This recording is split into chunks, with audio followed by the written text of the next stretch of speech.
China بھی یہ چاہتا ہے, یورپ بھی یہ چاہتا ہے, یہ ایک لارجر ایک سینس پریویل ہوتا ہے. However, اگر کوئی ریجنل آرکیٹیکچر بنتا ہے جس کے اندر ریجنل کنٹریز بھی شامل ہوں جی جی اور وہ ایکسیپٹیبل ہوتا ہے ٹو دا ہول ورلڈ, کیونکہ ایک نیو نارمل سیٹ ہوگا, ایک ڈفرنٹ پریسیڈنس ضرور سیٹ ہوگا, without going into legal debate کہ یہ پانی ایران کا ٹیریٹوریل واٹر ہے یا انٹرنیشنل واٹر ہے. ایک نیا پریسیڈنس ضرور سیٹ ہوگا. بٹ پاکستان پورے ریجن کو, کیونکہ ہماری اسٹریٹجک پارٹنرشپ ہے سعودی عربیہ کے ساتھ بھی, ہم فرینڈس, قطر, کویت, یہ سارے اسی ریجن میں ہیں. عمان کے ساتھ بھی ٹھیک ہے پاکستان کے بہت اچھے تعلقات ہیں. ٹھیک ہے. تو پاکستان ایک سیکیورٹی آرکیٹیکچر کو ضرور پریفر کرے گا, بٹ ایک ایسی تجویز جو انٹرنیشنل پریشر جس سے بلڈ ہو یا ایکسیپٹنس نہ ہو لارجر, پاکستان پرابلی اس کے لیے چیلنجنگ ہوگی ایسی تجویز کو سامنے. ٹھیک ہو گیا. اچھا سر, یہ جو ڈونلڈ ٹرمپ کے بیان کا میں نے اپنے ابتدائی آپ کے سامنے, ناظرین کے سامنے رکھا, جس میں اپنے بیان میں وہ یہ کہہ رہے ہیں کہ ابھی بھی امید ہے ہمارا ایران کے ساتھ ایک معاہدہ طے پا سکتا ہے. سر ایک تو میں چاہوں گی اس پر آپ ضرور کامنٹ کیجیے گا. دوسری طرف ہم دیکھ رہے ہیں کہ جنگ سے پہلے کمزور معیشت اور مہنگائی کی وجہ سے ایرانی سڑکوں پر تھے. اب جنگ کے بعد ظاہر ہے صورتحال مزید خراب ہو چکی ہے, لیکن ایران کا جو موقف ہے سر اس میں لچک نہیں آ رہی ہے. لیکن اب ٹرمپ نے یہ ایک بیان دے دیا ہے کہ معاہدہ ابھی بھی ہو سکتا ہے. دیکھیں, پریزیڈنٹ ٹرمپ تو ساری آپشنز اوپن رکھتے ہیں, اور جو پریزیڈنٹ ٹرمپ کے کیا اس کے علاوہ امریکہ بھی کبھی ایک اسٹریٹجک کلچر ہے جی جی کہ وہ نیگوسیشنز میں بلیو ضرور رکھتے ہیں اور اس کا ڈور اوپن ہی رکھتے ہیں. آپ کو یاد ہوگا 2021 میں جب طالبان کے ساتھ ان کا معاہدہ ہوا, تو اس سے پہلے وہ 4 سال بیک گراؤنڈ میں رہتے ہوئے they were in negotiations with Taliban. جی جی ان کا حماس, حزب اللہ, تمام وارنگ فیکشن کے رابطہ ساتھ تھا ان کا بالکل. کہیں نہ کہیں چینل اوپن ضرور رہتا ہے. آف کورس پاکستان جو تھا وہ ایک ایکسیپٹیبل میڈیٹر اس لیے ان کو امریکہ کو رہا کہ وہ انہیں پتا تھا کہ ایک تو نیوٹرل ٹرانسپیرنٹ میڈیٹر ہے, اور جی یہ that is the only exit card which can provide them the off ramp. تو یہ پریزیڈنٹ ٹرمپ جو ہے وہ بالکل کسی وقت بھی آپ دیکھیں گے کہ برے سے برے حالات میں ایک چینج آف پوسچر ہوتا ہے اور وہ نیگوسیشن میں جا سکتے ہیں, اور آج نہیں تو کل پھر دوبارہ جتنی مرضی آپ ایسکلیشن کر لیں, آپ نے آنا دوبارہ نیگوسیشنز کی طرف ہی ہے. اٹ از بیٹر کہ جو پروسیسز اسٹیبلش ہو چکے ہیں اس کو پروٹیکٹ کریں. ٹھیک ہے. لیکن سر اگر دوبارہ جی سر فرمائیے. جہاں تک ایران کا تعلق ہے, دیکھیں ایران کے اندر ایک سینٹیمنٹ اس وقت موجود ہے. ایران جو ہے وہ سمجھتا ہے کہ ہرمز کا جو لیوریج ہے وہ اپنے ہاتھ سے جانے نہیں دینا چاہ رہا. بٹ خطرے کی بات یہ ہے کہ ہر لیوریج کی ایک شیلف لائف ہوتی ہے. جی, آپ کب تک اس کو کتنا لمبا کھیل سکتے ہیں, کتنا اس کے اوپر بینک کر سکتے ہیں, فار ہاؤ لانگ, بیکاز اس کے بعد پھر جو اپوزنگ گروپس ہوتے ہیں یا پارٹیز ہوتی ہیں وہ اس کو ویک کرنے کی کوشش کرتے ہیں, وہ الٹرنیٹیوز ڈھونڈتے ہیں, وہ آپ کو چیلنج کرتے ہیں ٹو مینٹین دیٹ لیوریج. تو یہی ابھی ہم دیکھ رہے ہیں, اسی میں ملٹری کنٹسٹیشن بھی ہو رہی ہے, اور اگر یہ چیز جنگ اور زیادہ پھیلتی ہے تو ہم اور کریکٹرز کو بھی اور پلیئرز کو بھی اس جنگ میں شامل ہوتا ہے وہ دیکھیں, which will be extremely dangerous situation. میں سر اسی طرف آنا چاہ رہی تھی. یہ جو دیگر پلیئرز ہیں ان میں ایک پلیئر جو ہے وہ اسرائیل ہو سکتا ہے, کیونکہ اسرائیل میں الیکشنز کا اثر جیسا کہ ہم سب جانتے ہیں اعلان ہو چکا ہے, تو ایسے حملے تو نیتن یاہو کے لیے بہت زیادہ مددگار ہوں گے. جی, اس موجودہ سچویشن جو ہوئی ہے, negotiations, memorandum of understanding sign ہونے کے بعد ہم دوبارہ وار کی طرف جو چلے گئے ہیں, تو اس کا ونر ایک ہی ہے اور دیٹ از اسرائیل. اسرائیل کا سب سے بڑا اینیمی اسما جو ہے اس ریجن میں ہے وہ پیس ہے. پیس ہوتا ہے تو اس کے ایکسپینشنسٹ ڈیزائنز پورے نہیں ہوتے, جو جوئش زائنزم ہے وہ اسپریڈ نہیں ہو پاتا, وہ گریٹر اسرائیل کا پروجیکٹ بند ہو جاتا ہے. تو وہ اس کو پیس کا تو سب سے بڑا دشمن ہے. اور اگر ایک کنٹسٹیشن پھر دوبارہ شروع ہو جاتی ہے in all domains between the Arab world, Iran اور جی سی سی کنٹریز یا عرب ورلڈ کے درمیان میں, تو اس کا تو ونر اسرائیل ہوگا اور اس کو سوٹ کرتا ہے. آلریڈی لارجر پلان یہی ہے کہ جو سیکیورٹی آرکیٹیکچر ہے اس ریجن کا وہ اسرائیل کے ساتھ جڑے اگینسٹ ایران. تو آئی تھنک اس کے لیے تو بہت سازگار ماحول بنتا جائے گا, and it will also help Netanyahu کہ اس کی جو ڈومیسٹک پولیٹیکل سچویشن ہے یا جو ایک اس کو وہ سوٹ کرے گی یہ جو وار ہے یا جو لڑائی ہے, کیونکہ اس نے اپنی عوام کو یہی بے وقوف بنایا ہوا کہ I am your soul protector, جو آپ کو پروٹیکٹ کرے گا ایران کے ان ایول ڈیزائنز کے مقابلے میں. تو اسی پہ وہ پالیٹکس کرتا ہے. یہ جو زائنزمز ہیں, چاہے ہندو زائنزم ہو چاہے جوئش زائنزم ہو, اس کے اندر لا الہ الا اللہ محمد رسول اللہ کو وہ ایک کامن اینیمی رکھتے ہیں.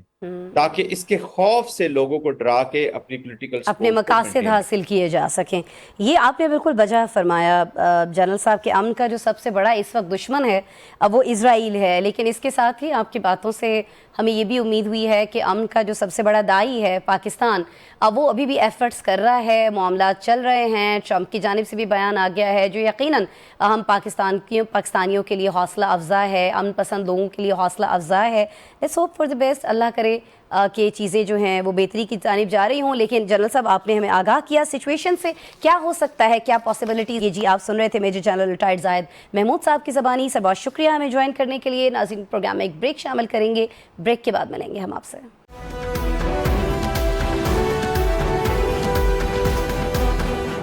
Welcome back. ناظرین عالمی امن کے لیے چیلنجز کے بعد بات کرتے ہیں ملکی سیاست میں چیلنجز کی. اپوزیشن جماعتیں بالآخر حکومت کے خلاف تحریک چلانے کے لیے جارحانہ موڈ میں دکھائی دینے لگی ہیں. بات کریں گے جے یو آئی کے سربراہ مولانا فضل الرحمان کی، جنہوں نے ملک کے مختلف علاقوں میں جلسے اور کانفرنسز سے خطاب کیا ہے. جماعت اسلامی پیٹرول کی قیمتوں کے حوالے سے حکومت پر دباؤ ڈال رہی ہے. بانی پی ٹی آئی کی بہنوں کو اگر دیکھیں تو وہ بھی سڑکوں پر آنے کی بات کر رہی ہیں اور ایک بڑے دھرنے کے لیے عوام کو تیار کر رہی ہیں. لگ ایسا رہا ہے کہ سیاسی جماعتیں دھیرے دھیرے حکومت کے گرد گھیرا ڈال رہی ہیں. آج بھی جمعیت علماء اسلام نے کراچی میں وحدت امت کانفرنس منعقد کر کے اپنے مسلز دکھانے کی کوشش کی، جس سے خطاب میں مولانا فضل الرحمان نے مہنگائی کے خلاف 22 مئی کو ملک گیر احتجاج کا اعلان کرتے ہوئے کہا کہ اب فیصلے ایوان میں نہیں میدان میں ہوں گے. مولانا فضل الرحمان کا کہنا تھا کہ قومی یکجہتی سے محروم پاکستان میں جے یو آئی قومی یکجہتی کی مثال ہے. ہم نفرت اور تعصب کے قائل نہیں، ہم پاکستان میں شدت کی نہیں محبت کی سیاست کر رہے ہیں. مولانا نے کہا کہ اگر اختلافات پر بات کریں تو ضرور کیجیے، لیکن سلیقے اور شائستگی کے ساتھ. مولانا کا یہ بھی کہنا تھا کہ جے یو آئی نے امریکہ اور ایران مذاکرات کے سبب اپنے احتجاجی مظاہرے ملتوی کیے تھے. اب 22 مئی کو ملک بھر میں مہنگائی کے خلاف مظاہرے ہوں گے. ناظرین اپوزیشن کی جانب سے احتجاجی تحریک کے آغاز نے سیاسی پارا ہائی کر دیا ہے. اس حفزدہ موسم میں حکومت کیا احتیاطی تدابیر اختیار کرتی ہے، اپوزیشن کا لاہ عمل کیا ہوگا. بہت شکریہ حذیفہ رحمان صاحب جوائن کرنے کے لیے. حذیفہ صاحب، اپوزیشن چلیں الگ الگ ہی صحیح، اکٹھی ہو کرنا صحیح، لیکن سڑکوں پر تو آ رہی ہے نا سر. تو یہ حکومت کی غلطی نہیں ہے کہ وہ اپوزیشن کو انگیج نہیں کر سکی، جماعتوں کو انگیج نہیں کر سکی، اور مختلف جماعتوں کی طرف سے اب یہ مختلف احتجاج کی کالز دی جا رہی ہیں سر؟ بہت شکریہ مس اسما. گزارش یہ ہے کہ کوئی بھی حکومت یہ نہیں چاہتی کہ اپوزیشن اس کے خلاف سڑکوں پر آئے یا اپوزیشن ایجوٹیشن کر رہی ہو اور حکومت سکون سے بیٹھی ہوئی. جب حکومت میں آپ ہوتے ہیں تو میں سمجھتا ہوں کہ بیڈ آف روزز نہیں ہوتی، یہ کانٹوں کی سیج ہوتی ہے، اور اس میں ظاہر آپ کی کوشش ہوتی ہے کہ اپوزیشن کو آپ انگیج کریں، اپوزیشن سے مذاکرات کریں. لیکن اگر اپوزیشن میں نہ مانوں والی پالیسی پر اور بازد ہو، اور ہر اپوزیشن میں یعنی 3-4 جماعتیں ہیں، ہر کسی کا اپنا اپنا ایجنڈا ہو، تو ایسے میں آپ مجھے بتائیں کہ حکومت بیچاری کیا کر سکتی ہے. اب ریاست کو جتوں کے حوالے نہیں کیا جا سکتا، اپوزیشن کے آگے سرنڈر نہیں کیا جا سکتا. آج بھی ہم تیار ہیں، اپوزیشن مذاکرات کرنا چاہتی ہے، ہم حاضر ہیں. نہیں، لیکن دیکھیں یہ وزیر اعظم اگر صرف ہم پچھلے سال کی بات کریں تو انہوں نے 28 دورے کیے باہر کے. اس سال بھی بیرون ملک کے 6 دورے تو تقریباً ریکارڈ پر ہیں. If I am not wrong, آپ کے علم میں شاید اس سے زیادہ چیزیں ہوں.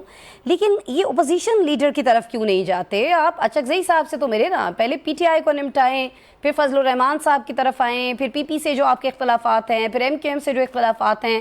ہمیں ایسا دکھائی دے رہا ہے حذیفہ رحمان صاحب جیسے جو انٹرنیشنل افیئرز ہیں، جو امور خارجہ ہیں، ان کے اوپر زیادہ دھیان ہے. جو ملک کے اندر جو سیاست کے اندر چیزیں خراب ہو رہی ہیں ان پر دھیان نہیں ہے شاید پرائم منسٹر صاحب کی جانب سے. ایسا نہیں ہے. وزیر اعظم صاحب آپ نے دیکھا بھی بس پارٹی کو بڑے اچھے طریقے سے انگیج کرتے ہیں، چیزوں کو مینیج کرتے ہیں.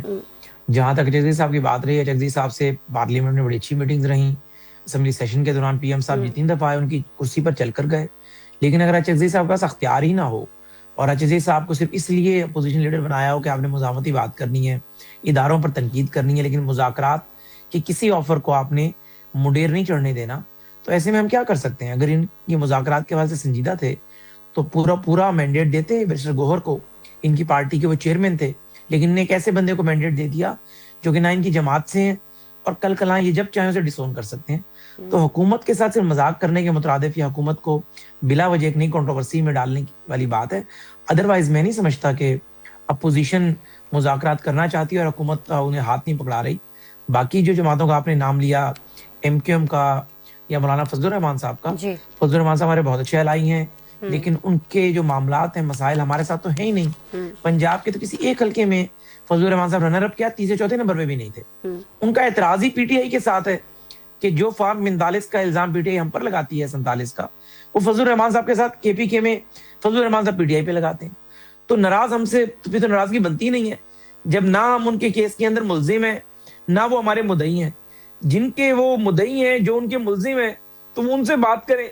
اصل میں یہاں پر صرف اقتدار کے حصول کی خاطر آپ سیاست کر رہے ہیں, اور سارے جو آپ کے نظریات ہیں, سیاری تنقید ہے, وہ اسی وجہ سے ہے کہ مجھے اقتدار کیوں نہیں دیا گیا, چاہے پی ٹی آئی ہے, چاہے فضل الرحمان ہے, چاہے باقی لوگ ہیں.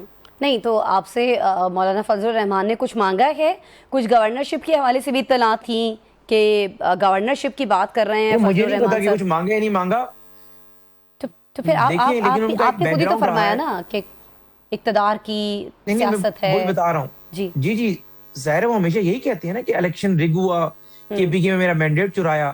تو مینڈیٹ کا مطلب کیا ہے کہ وہ حکومت وہاں بنانا چاہتے تھے, بلوچستان میں حکومت بنانا چاہتے تھے. اور دوسرا, مولانا صاحب کی جو سیاست رہی ہے ماضی سے, چاہے چیئرمین کشمیر کمیٹی کا معاملہ ہو, یا ان کے بیٹے کو بھی ہم نے کمیونیکیشن کا یعنی نیشنل ہائی وے اتھارٹی اس کے متحدہ دیا, اس کا وزیر بنایا, چاہے اس کی وزارت کا معاملہ ہو. مولانا صاحب کی تو ساری سیاست جو ہے وہ اقتدار کے ارد گرد ہی گھومتی رہی ہے, مفادات کے ارد گرد گھومتی رہی ہے. کوئی اصول کی سیاست تو کبھی نہیں انہوں نے کی.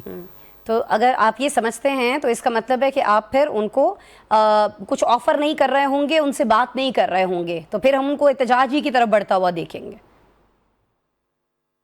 نہیں, آفر کرنے کے نہ ہم پوزیشن میں ہیں, نہ کے پی کی حکومت ہماری ہے کہ ہم وہ مولانا صاحب کو دے دیں. اچھا, جن کی کے پی کی حکومت ہے, مولانا صاحب اگر ان کے ساتھ چلنا چاہتے ہیں بالکل چلیں.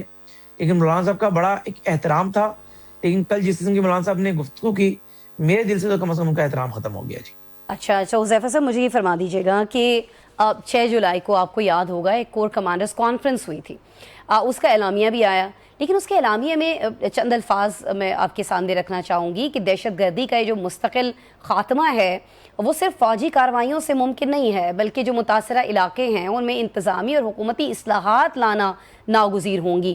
تو یہ تو ایک طرح سے جو موجودہ حکومت ہے اس پر عدم اطمینان نہیں دکھائی دیتا آپ کو یہ جو سارے الفاظ ہیں؟ نہیں, میں سمجھتا ہوں کہ اس موضوع پر میں کوئی تفصیلی تبصرہ کرنے کی اس لیے پوزیشن میں نہیں ہوں, نہ میں نے وہ پورا آئی ایس پی آر کی پریس ریلیز پڑھی ہے. اور میرا اپنا ایک اسکول آف تھاٹ رہا ہے کہ چونکہ آپ کے دفاع کو اس فوج نے ناقابل تذکیر بنایا ہے, جی اور فوج ویسے بھی انٹرنلی بھی کئی محاذوں پہ انگیج رہتی ہے, تو ان کے متعلق ہم کوئی کھل کر ڈیبیٹ نہ ہی کریں تو بہتر ہے, بجائے یہ کہ ایک نئی کوئی کنٹروورسی کھڑی ہو. اور جو دشمن ممالک کا ایجنڈا ہے کہ اپنی افواج کو, یعنی ہماری فوج کو کسی کنٹروورسی میں ہم گھسیٹیں, جو مولانا فضل الرحمان صاحب نے کیا, میں اس لیے چاہتا ہوں کہ اس موضوع پہ ہم زیادہ بات نہ کریں تو زیادہ بہتر ہوگا. ٹھیک ہے, اچھا چلیں, کور کمانڈرز کانفرنس کا جو اعلامیہ تھا اس پر آپ بات نہیں کرنا چاہ رہے ہیں, لیکن ادارے شماریات کی جو رپورٹ ہے اس پر تو بات کریں گے نا حذیفہ صاحب. میں نے اس لیے بات نہیں کی, میں نے کہا میں نے وہ پڑھا نہیں ہے, اور میں ذرا آدھی معلومات لے کر بات کروں. ٹھیک ہے, میں نے تو آپ کے سامنے وہ رکھ دیا تھا, لیکن ٹھیک ہے چلیں, کچھ اور معلومات جو 12 جولائی کو ادارہ شماریات نے ہم عوام کے سامنے رکھی اپنی رپورٹ کے ذریعے, وہ یہ کہتی ہیں کہ اسلام آباد میں جو آٹے کا 20 کلو کا تھیلا ہے حذیفہ صاحب, اس کی پہلے قیمت تھی 1627 روپے, جو اب بڑھ کر 2800 روپے ہو چکی ہے. باقی چیزیں تو آپ چھوڑیں, امن و امان پر یا باقی چیزوں پر آپ بات نہیں کرنا چاہ رہے, اپوزیشن کو آپ سیریس نہیں لے رہے. یہ جو اب مہنگائی کا ایک مسئلہ ہے, اور خاص طور پر یہ جو نان بھائیوں کی ایسوسیشن ہے, انہوں نے روٹی کی قیمت بڑھانے کا مطالبہ کر دیا ہے, جو عوام واویلا کر رہے ہیں, اس کے بارے میں مجھے بتا دیجیے گا. اور مجھے یہ بھی بتا دیجیے گا کہ یہ جو آپ کل دال اور روٹی کھا رہے تھے 128 روپے کی, یہ کہاں سے ملتی ہے سر؟ I really want to go there, Huzaifa صاحب, آپ ہی کے ساتھ چلے جائیں گے ہم. آپ نے نہیں, آپ کو جانے کی ضرورت نہیں ہے, میں آپ کے پاس آؤں گا, کیونکہ یہ آپ کے دفتر کے قریب ہی ملتی ہے. اچھا, یہ اویکیو ٹرسٹ میں میں نے یہ بات بیسیکلی کی تھی کہ 14 روپے کی روٹی ملتی ہے, اچھا, اور 200 روپے کی دال کی پلیٹ ہے, اور آدھی پلیٹ میں نے کہا میں 2 روٹی کے ساتھ کھانا کھا لیتا ہوں. اور اس کو پھر ہمارے دوست ہیں اسد اللہ صاحب اور ارشاد بھٹی صاحب, انہوں نے پورا ایک پروپیگنڈے کا روپ دھار لیا. تو بیسیکلی بات بھی نان بھائیوں سے شروع ہوئی تھی کہ اسٹل پنجاب میں اور وفاق میں 14 روپے کی روٹی جو ہے وہ مل رہی ہے, اور ہم چاہتے ہیں کہ روٹی اسی ریٹ پہ ملے, چاہے ہمیں سبسڈی دینی پڑے, کسان کو جو ہے سبسڈی دینی پڑے, آٹے کو مزید سستا کرنا پڑے. اس موضوع پہ بات ہو رہی تھی, وہ اس کو 128 روپے پر لے گئے, یہ 256 روپے بنتے ہیں. اگر میں اور آپ اکٹھے مل کر کھانا کھائیں تو انشاءاللہ تعالیٰ میں آتا ہوں کس دن آپ کے دفتر. یہ ویکیو ٹرسٹ کے اندر جو آپ کی اپنی بڑی شاندار کینٹین ہے, یہاں پر ہم 4 روٹیاں لیں گے اور 200 روپے کی دال کی پلیٹ لیں گے, اچھا جو کہ تو 2 بندوں کو کافی ہوتی ہے. پھر باقی 100 روپے کی جو دال ایک عوام بندے کے ہے, لیے ہوتی ہے, تو ہم دونوں کھائیں گے ساتھ. اچھا مجھے ایک بات بتا دینا, یہ جو 1627 روپے کا تھیلا خریدتے تھے, جو 2800 روپے میں خریدنے کی سخت نہیں رکھتے ہیں, وہ بھی ادھر ہی آ جائیں, پھر ہمارے آفس کے قریب آ جائیں, وہ کہاں جائیں بیچارے؟ نہیں دیکھیے, بات یہ کہ میں نے تو بیسیکلی یہ تو آپ بیچاری حذیفہ صاحب آپ تسلیم کریں نا کہ مہنگائی بڑھی ہے, آپ لوگوں نے توجہ نہیں دی ہے. نہیں, مہنگائی تو بڑی ہے, آپ یہ میں تو تسلیم کریں ایڈمٹ کر رہا ہوں. اچھا ٹھیک ہے, یہ آپ نے مان لیا, یہ آپ نے مان لیا. لیکن ایک اور چیز جس کے پیچھے آپ کی بے اعتنائی ہے, وہ مولانا فضل الرحمان صاحب کا جارحانہ لب و لہجہ ہے. لوگ یہ کہہ رہے ہیں, ناقدین یہ کہہ رہے ہیں کہ اس کے پیچھے بھی حکومت خود ہے. اگر آپ اتنی کیئرلیسنس نہ دکھائیں یا آپ یہ شو نہ کریں کہ آپ بادر ہی نہیں کر رہے ہیں نا ان کے احتجاج کو, نہ ان کی کسی اور چیز کی کال کو, تو پھر وہ اسی طرح کے بیانات دیں گے نا. نہیں, ایسی بات نہیں ہے. کوئی کسی سے ڈفرینس آف اوپینین ہو یا کسی پر سیاسی تنقید کرنی ہو, ضرور کریں آپ. لیکن یہ جو مولانا صاحب نے بات کی ہے, تو کوئی میں سمجھتا ہوں کہ کوئی ذی شعور سیاستدان نہیں, ذی شعور انسان بھی کوئی ایسی بات نہیں کر سکتا کہ آپ شہداء کی جس طریقے سے آپ نے تذلیل کرنے کی کوشش کی ہے یا توہین کی ہے, اور خاص طور پر ان کی فیملیز کے زخموں پہ آپ نے نمک چھڑکا ہے, تو اس کی میں سمجھتا ہوں کہ کوئی دلیل نہیں ہے کہ مولانا صاحب کو چونکہ حکومت نے انگیج نہیں کیا ہوا تھا یا انہیں کوئی عہدہ نہیں دیا تھا, ان کو کوئی مطالبہ نہیں مانا تھا, تو اس کے بدلے میں مولانا صاحب نے کیا. نہیں, مولانا صاحب نے جو کیا, میں سمجھتا ہوں کہ انتہائی مولانا صاحب نے ایک غیر ذمہ دارانہ قابل دست اندازی جرم کیا ہے جو قابل گرفت ہے, اور مولانا صاحب کو اپنے بیان پہ نظر ثانی کرتے ہوئے معافی مانگنی چاہیے. اچھا, لیکن اگر وہ معافی نہیں مانگتے ہیں, اور ہم نے دیکھا تھا کہ محمود خان اچکزئی نے جب 29 مئی کو چمن میں ایک جلسے سے خطاب کیا تھا جس پر ان کے خلاف پرچہ ہو گیا تھا, تو جیسے آپ فرما رہے ہیں کہ مولانا فضل الرحمان صاحب کا جو بیان ہے وہ قابل گرفت ہے, اگر وہ معافی نہیں مانگتے ہیں تو پھر کیا ان کے خلاف کوئی مقدمہ ہوتے ہوئے ہم دیکھیں گے؟ جی جی, جب بالکل جو لا آف لینڈ کہتا ہے اس کے تحت ان کے خلاف کارروائی ہوگی. ٹھیک ہے, بہت شکریہ. جو اس ریاست کا قانون ہے وہ سارے شہریوں کے لیے برابر ہے, وہ آسما کے لیے بھی برابر ہے, حذیفہ رحمان کے لیے بھی, محمود اچکزئی کے لیے بھی. اور اگر وہ اپنی اس بیان پر معذرت نہیں کرتے اور اس سے پیچھے نہیں ہٹتے تو بالکل ان کے خلاف کارروائی ہوگی جو کہ لا آف لینڈ ہے اس کے مطابق. اچھا, آپ قانون کی بات کر رہے ہیں, پاکستان میں قانون سب کے لیے برابر ہے, لیکن میں تو یہ حیران ہوں کہ پاکستان میں تو ریٹس بھی سب کے لیے برابر نہیں ہیں. آپ کو روٹی یہ جو ہے ویکیو سینٹر والے یہ 14 روپے کی دیتے ہیں, ہم روٹی منگواتے ہیں, میرے پروڈیوسر نے بھی مجھے بتایا وہ 20 روپے کی ملتی ہے. آپ کو پتہ نہیں 50-60 روپے کی دال کی پلیٹ دے رہے ہیں, ہمیں وہ 220 روپے کی دال کی پلیٹ دیتے ہیں. تو آپ قانون کے برابر ہونے کی بات کر رہے ہیں, یا تو ریٹس ہی برابر نہیں ہے پاکستان میں کسی کے لیے؟ اب اس پہ بریک لگا لیں, لگا دی سر, بولیے. لگا لیں, آپ کے پروڈیوسر ہیں, بات تو سن لینا سر. آپ ایک تو دال وہی انہوں نے 200 روپے یا 220 کی بتائی ہے, میں نے بھی وہی بتائی ہے, لیکن میں نے کہا میں جو ہے وہ جو 200 یا 220 کی دال ہوتی ہے اس کو آدھا کر 2 روٹیاں جو ہے آدھی پلیٹ سے کھا سکتا ہوں. ایک بات تو میری درست ہوگی. دوسرا, آپ کا پروڈیوسر ہے امیر آدمی, میں ایک ورکر کلاس سے ایک سادہ آدمی ہوں, یہ ڈبل روٹی لگواتے ہیں ان سے موٹی. اگر آپ انہیں کہیں کہ جو پنجاب حکومت کا ریٹ ہے اس کے مطابق وہ سنگل پیڑے کی روٹی دیتے ہیں, وہ 14 روپے کی آتی ہے. اچھا, اگر ان کی بات بھی مان لیں, اچھا رک جائیں, اگر ان کی بات بھی مان لیں, 220 روپے کی ڈبل پلیٹ یعنی فل پلیٹ جس میں 2 بندے کھا سکتے ہیں اور 4 روٹیاں, تب بھی میرا فارمولا بالکل درست ہوتا ہے. تقریباً یہ 270-80 روپے بنتے ہیں, اور میرے فارمولے کے مطابق 4 بندوں کے لیے 256 روپے بنتے ہیں, ایک بندے کے 128 روپے بنتے ہیں. تو مقصد ہے کہ میری اگر میں نے, لیکن اس میں چلے اب یہ تو مان لینا کہ اس میں کوک جو تھی وہ اضافی تھی. میرے بیک گراؤنڈ سے آپ واقف ہیں, آپ میرے بیک گراؤنڈ کو جانتی ہیں, جو لوگ مجھ سے ملتے ہیں میری پوزیشن کو پتا ہے. میں نے ایسے ریسٹورانوں میں بھی کھانا کھایا ہے, ملیٹن کے اندر لندن میں, نوویکوف, جہاں پر 500 پاؤنڈ فی پرسن کا کھانے کا ہوتا ہے. تو میں نے بات کی کہ میں سادہ بندہ ہوں, مجھے اگر چٹنی سے بھی روٹی کھانا پڑے. سرکاش, ہم بھی آپ جیسے سادہ ہوں, ہم بھی برطانیہ کے ایسے ریسٹورنٹس میں کھانا کھا سکیں, اور میرے پروڈیوسر کو آپ نے خواہ کہہ دیا امیر آدمی ہے. امیر تو آپ ہیں بھائی, آپ برطانیہ جاتے ہیں, میرا پروڈیوسر تو شاید بیچارہ یہ ویکیو ٹرسٹ کا کھانا بھی افورڈ نہ کر سکتا ہو. اللہ کی بندی سنیں, اللہ کی بندی امیر دل کا ہوتا ہے, پیسے سے کوئی امیر نہیں ہوتا. چلے اب یہ بحث کے پروڈیوسر کے لیے ہم نے کمپلیمنٹ دی, اب یہ بحث کسی اور طرف چلی گئی ہے. کاش میں کہتی ہوں حکومت بھی دل کی امیر ہو جائے تھوڑی سی اپوزیشن کے لیے, کیونکہ اپوزیشن بڑے گلے شکوے کرتی دکھائی دیتی ہے. بہرحال حذیفہ رحمان صاحب, آپ نے ان تمام گلے شکووں کا جواب دیا ہے, حکومت کا موقف سامنے رکھا ہے. بہت شکریہ حذیفہ رحمان صاحب آپ کے وقت کے لیے. پروگرام میں ایک بریک شامل کر لیتے ہیں, بریک کے بعد ملتے ہیں آپ سے.